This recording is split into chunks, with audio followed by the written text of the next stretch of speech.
Hello mga bebs! Ito nga ang chismis ko sa inyo at kukwentuhan ko kayo kung ano ang nangyari sa akin sa Dubai. Yes mga bebs, sa Dubai at yan ang accommodation ng aking anak doon. So nag-stay kami rito for 1 week mga bebs para umattend ng pinaka-importanteng selebrasyon sa buhay niya, ang kanyang graduation. Dahil nakumpleto niya na lahat ang kanyang training at ang kanyang probationary period. So time check, alas 5 yan ng umaga mga bebs at nagluluto nga ako ng pakbet. Yes, pakbet.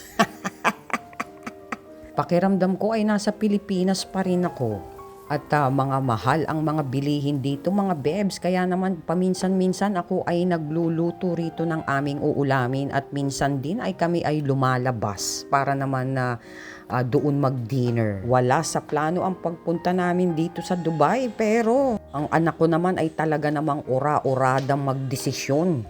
Hindi muna niya kami tinanong. Basta bumili na siya ng ticket mga bebs at pinaayos niya na kaagad ang aming mga visa. Kaya naman naglakbay na kaagad ang isip ko dahil hindi ako excited pagpunta ng Dubai. Ang iniisip ko ay yung aking bahay. At yung aking mga alagang hayop mga bebs at yung aking anak. Na maiiwan dahil nga nagre-review pa siya para sa darating niyang board exam. Pero wala tayong magagawa, hindi ako po pwedeng tumanggi mga bebs. Dahil yung anak ko ay hindi na ako tinanong kung gusto kong pumunta. Basta ang sinabi niya kagad sa akin, may ticket na kami. So anong magagawa mo? E di pupunta at pupunta ka. Napakaganda nga dito sa accommodation ng aking anak dahil lahat ay libre. Libre ang bahay, libre ang gas, libre ang tubig at libre ang kuryente. Akalain mo yun mga bebs, di ba? Napakalaking bagay.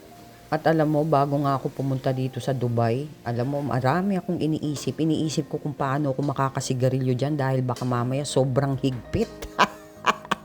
Ang laki ng problema mo, bebs. Pero buti na lang, mga bebs, may mga smoking areas.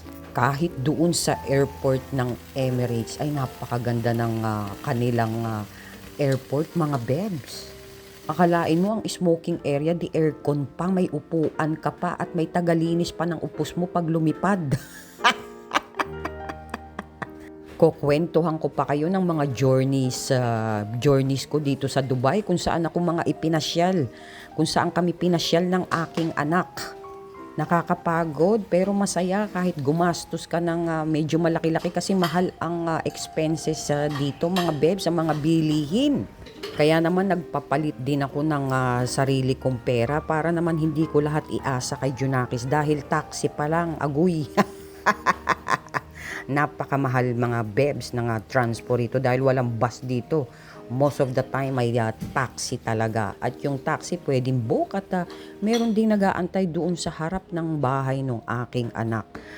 At social na social ka, biruin mo taxi lang, naka-Camry ka, naka-Lexus ka, minsan naka-Chideng ka pa.